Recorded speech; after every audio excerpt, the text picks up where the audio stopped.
आजकल भारतवर्ष में श्राद्ध का समय चल रहा है। लोग श्राद्ध के नाम से क्या क्या करते हैं, कैसे कैसे करते हैं, ये आप लोग देखते होंगे। लेकिन वेद में श्राद्ध का स्वरूप क्या है, श्राद्ध के विषय में वेद क्या कहता है, वैदिक श्राद्ध क्या है, ये आज हम विचार करेंगे कि वास्तव में वैदिक श्राद्ध क्या है और इसका प्रमाण क्या मिलता है, वेद में इसका क्या मंत्र है।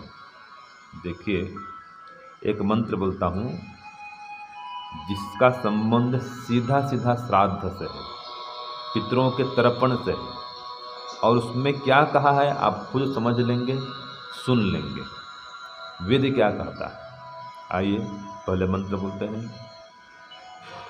ओम ऊर्जं वहन्तिरमृतं घृतं पयः कीलालं परिश्रुतं स्वधास्थ तर्पयत मे पितॄन्। ये मंत्र है। ऊर्जं वहन्तिरमृतं घृतं पयः कीलालं परिश्रुतं स्वधास्थ तर्पयत मे पितॄन्। अब ये मंत्र क्या कहता है, तो महर्षि स्वामी दयानंद इसके भाष्य में लिखते हैं, उनके पदार्थ के आधार पर बताता हूँ मैं। वे लिखते हैं, हे पुत्रादिको, तुम मेरे पितॄन् अर्थात पितरों को, कैसे पितरों को, पूर्वोक्त गुण वाले पितरों को। वो पूर्वोक्त गुण क्या है, तो स्वामी जी स्वयं लिखते हैं कि विद्या दान से रक्षा करने वाले विद्वान पुरुषों, हे पितरों। तो पितरः का अर्थ क्या करते हैं, विद्या दान से रक्षा करने वाले विद्वान पुरुष, वो पितर कहलाते हैं। दूसरा, पितर माने माता पिता, जो हमें जन्म देके, ज्ञान देके हमारा पालन पोषण रक्षण वर्धन करते हैं। तो माता पिता गुरु आचार्य ये सब पितर कहलाते हैं। तो हे पितॄन् अर्थात पितरों, ऊर्जम अनेक प्रकार के उत्तम उत्तम रस, बहंति सुख प्राप्त करने वाले स्वादिष्ट जल, अमृतम सब रोगों को दूर करने वाले औषधि, मिष्ट आदि पदार्थ, पयः अर्थात दूध, घृतम अर्थात घी, और कीलालम अर्थात उत्तम उत्तम रीति से पकाया हुआ अन्न, तथा परिश्रुतम रस से चूते हुए पके फलों को देके तृप्त करो। तो पितरों को इस प्रकार से तृप्त करना चाहिए।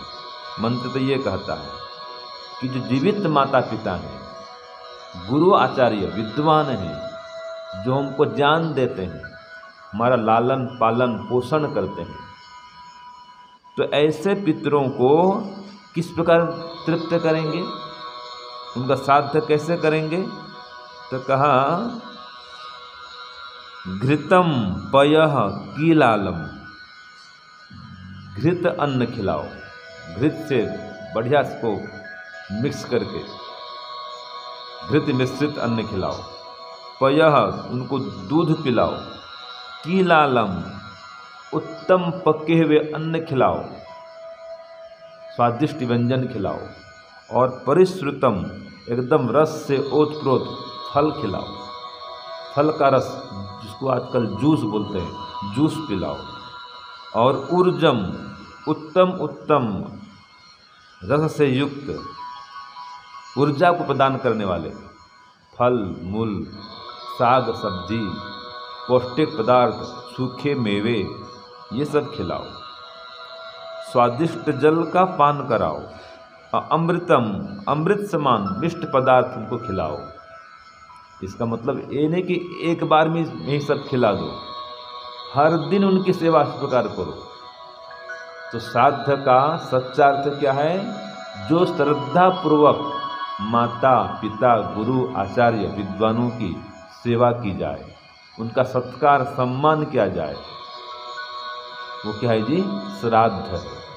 ये जीवित माता पिता की श्राद्ध करने की बात है। यहाँ पर कहीं लिखा नहीं है कि जो मर चुके हैं उनको खिलाओ या उनके लिए भोजन कराओ, यहाँ कहीं लिखा तो नहीं है। यहाँ तो ये कहा स्वधाः, मन पर धन का त्याग करके अपने धन के सेवन करने वाले स्थ हो।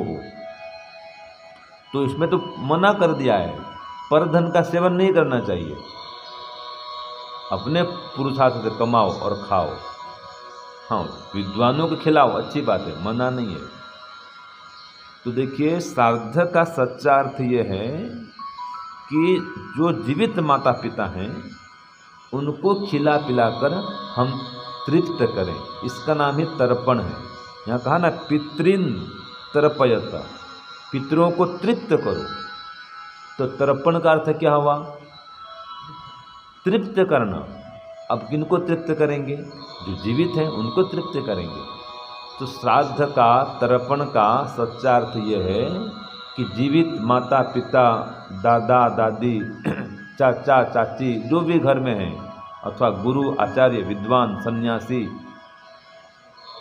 संत महात्मा, इन सबको सत्कार पूर्वक श्रद्धा पूर्वक एकदम सेवा भाव से युक्त होकर के बढ़िया इनको भोजन कराओ, खिलाओ पिलाओ और तृप्त करो, संतुष्ट करो, आनंदित करो।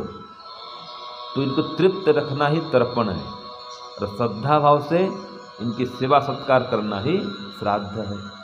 तो वेद तो ये कहता है जी। और महर्षि स्वामी दयानंद क्या लिखते हैं, देखो इसके भावार्थ लिखते हैं कि ईश्वर आज्ञा देता है कि सब मनुष्यों को, पुत्र और नौकर आदि को आज्ञा देके कहना चाहिए कि तुमको हमारे पितर, देखो पितर का अर्थ क्या लिखते हैं, तुमको हमारे पितर अर्थात माता पिता आदि व विद्या के देने वाले प्रीति से सेवा करने योग्य हैं, जैसे कि उन्होंने बाल्य अवस्था व विद्यादान के समय हम और तुम पाते हैं। हाँ, उनसे मतलब ये पाते हैं, ज्ञान पाते हैं, शिक्षा पाते हैं। तो बाल्यावस्था में विद्यादान के समय में उन्होंने हमें ज्ञान दिया, सिखाए पढ़ाया, तो हमने उनसे लाभ प्राप्त किया। तो जैसे हमने उनसे लाभ प्राप्त किया वैसे हम लोगों को भी वे सब काल में सत्कार करने के योग्य हैं, जिससे हम लोगों के बीच में विद्या का नाश और कृतघ्नता आदि दोष कभी न प्राप्त हो। हाँ जी, तुम पाते हो माने हम लोग पाते हैं ना। हम लोग बाल्यावस्था में माता पिता गुरु आचार्य से ज्ञान पाते हैं। तो विशेष दिन, हाँ अब आपने अच्छा प्रश्न किया कि इन्हीं दिनों में ये श्राद्ध पक्ष क्यों मनाते हैं, ये 15-16 दिन का श्राद्ध पक्ष मनाते हैं। तो इसका अर्थ है जी ये स्मृति दिवस है, ये कि इन दिनों में जो जीवित माता पिता हैं उनकी जो विशेष सेवा हर दिन करनी चाहिए। लेकिन जो माता पिता संसार में नहीं रहे, मान लीजिए दादी माँ हैं, दादाजी हैं, संसार में नहीं रहे, तो उनकी श्रद्धा कैसे करेंगे, उनको तृप्त कैसे करेंगे? तो इसका उत्तर है, एक तो उनको याद करेंगे, उनकी स्मृति दिवस हम मनाएं और उनके गुणों को धारण करें। जो उनमें अच्छे अच्छे गुण थे उनके गुणों को याद करें और उनको धारण करें। अभी मृत माता पिता के लिए इतना ही श्राद्ध माना जाएगा, उनके बताए हुए सन्मार्ग पर चलें। और अगर हम ये सोचते हैं कि विद्वान हैं, पंडित हैं, इनको भोजन कराएंगे तो हमारे माता पिता को मिलेगा, ये सिद्धांत ठीक नहीं है, विज्ञान के भी विरुद्ध है और वेद के भी विरुद्ध है। और कुछ लोग श्राद्ध तर्पण के नाम से ये मानते हैं कि श्राद्ध पक्ष में वहाँ जाओ, गया जी वहाँ जाते हैं और श्राद्ध करते, पिंडदान करते हैं, ठीक है, और बोलते हैं या सोचते हैं, समझते हैं इससे पितरों को मोक्ष मिलेगा। तो ये सिद्धांत भी वेद के विरुद्ध है। जो पितर अगर मृत माता पिता को पितर मान रहे हैं तो वे तो कर्मानुसार किसी योनि में चले गए, या तो मोक्ष में होंगे अथवा किसी नए जन्म में होंगे। अब हम उनको किस प्रकार खिला पिला सकते हैं? वो संभव नहीं है। ब्राह्मण खिलाएं वो तो अच्छी बात है, उनको तो हर दिन खिलाना चाहिए। ब्राह्मण माने वेद के विद्वान, इनको ब्राह्मण कहते हैं। ब्रह्मचारी विद्वान ये ब्राह्मण हैं, जो ब्रह्म का ध्यान करते हैं, वेद पठन पाठन करते हैं, उनको खिलाओ पिलाओ, और हर दिन खिलाओ पिलाओ। केवल श्राद्ध पक्ष में ही क्यों खिलाएं? उनको तो हर दिन खिलाने का नियम है। ये अतिथि यज्ञ है।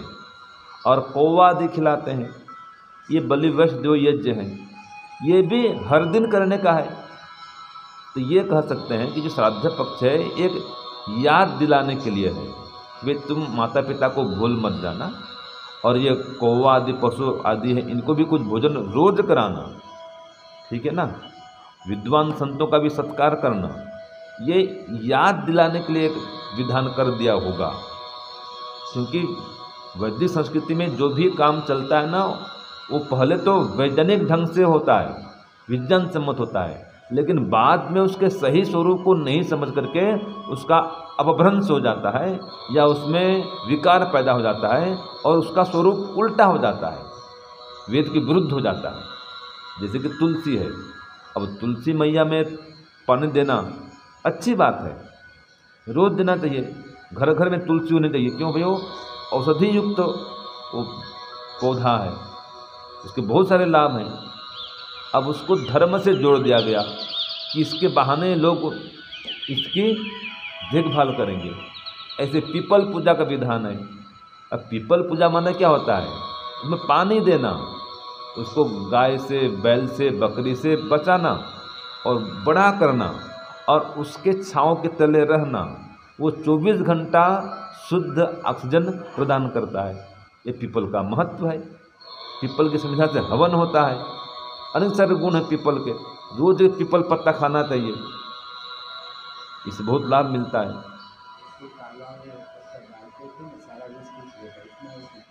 हाँ, विषनाशक पदार्थ है ये। तो ये वैज्ञानिक तथ्य को जान करके हम किसी चीज़ का प्रयोग करेंगे तो हमको लाभ मिलेगा जी। तो ये श्राद्ध तर्पण भी ऐसा ही है कि एक तो जीवित माता पिता का श्राद्ध और तर्पण किया जाना चाहिए, और जो मृत माता पिता हो गए हैं उनको याद तो करना चाहिए, मना नहीं है, और उनके गुणों को धारण करना चाहिए, ठीक है। उनके बताए हुए सन्मार्ग पर चलना चाहिए। और चूँकि ये शुभ कार्य है, शुभ दिवस है, माता पिता को याद करना, तो कोई बात नहीं, उनकी स्मृति में याद करते हुए घर में बढ़िया भोजन बनाएं, हम खुद खाएं, विद्वानों को भी बुलाएं, वो तो रोज़ का काम है। घर में विद्वान आए, उनसे उपदेश ग्रहण करें, उनका सत्कार करें, उनकी सेवा करें, लेकिन उनको ये भाव से खिलाएंगे कि मैं इनको खिलाऊं तो मेरे माता पिता को मिलेगा, ये भावना ठीक नहीं है। ये सिद्धांत के विरुद्ध है। क्योंकि इनको भी नहीं पता, विद्वानों को, ब्राह्मणों को, कि आपके माता पिता कहाँ हैं। अब इनको खिलाएंगे तो वो कहाँ वहाँ पहुँचाएंगे? न तो खिलाने वाले को पता है कि मेरे माता पिता कहाँ हैं, न खाने वाले को पता है कि मैं कहाँ उनको पहुँचाऊँगा, और जिनके लिए खिला रहे हैं वो भी उनको भी पता नहीं है। हम भी तो कहीं पर किसी के पितर होंगे, अभी हमारे भी तो वंश चलते होंगे जी। और ये श्राद्ध पक्ष में अगर हमारे पोते वोते जो भी होंगे किसी संसार में कहीं पर भी, वो अगर श्राद्ध करते होंगे तो आज तक हमको मिला नहीं है कि नहीं? अगर मिलता होगा हमें मिलना चाहिए, और उनके श्राद्ध करने से अगर हमारा मोक्ष होता है तो हो जाना चाहिए। तो मोक्ष ऐसे नहीं होता है। मोक्ष तो समाधि लगाने पर होता है कि गया स्नान करें, गंगा स्नान करें, तीर्थ धाम जाएं और चारों धाम यात्रा करें, इससे कोई मोक्ष होने वाला नहीं है। मोक्ष तो साधना से मिलती है, समस्त क्लेशों को तकदीबीज करने से मिलता है। इसलिए पितरों का श्राद्ध का अर्थ होता है जीवित माता पिता की सेवा करना, सम्मान करना, और जो मृत माता पिता हैं उनको याद करना मना नहीं है, उनके गुणों को धारण करना, उनके बताए हुए पथ पर चलना, और विद्वानों को सत्कार करना, घर में यज्ञ करना, हवन करना, सात्विक पदार्थ खाना और खिलाना भी। विद्वानों को भोजन कराएं, अच्छी बात है। और ये हर दिन कराना, ये बलि वैश्वदेव यज्ञ होता है कि पशु पक्षी को खाना खिलाना, और अतिथि यज्ञ होता है विद्वानों को भोजन कराना। ये तो हर दिन का काम है। तो बस ये श्राद्ध तर्पण है कि हम जीवन भर इसको मनाएं और जीवन को सफल बनाएं।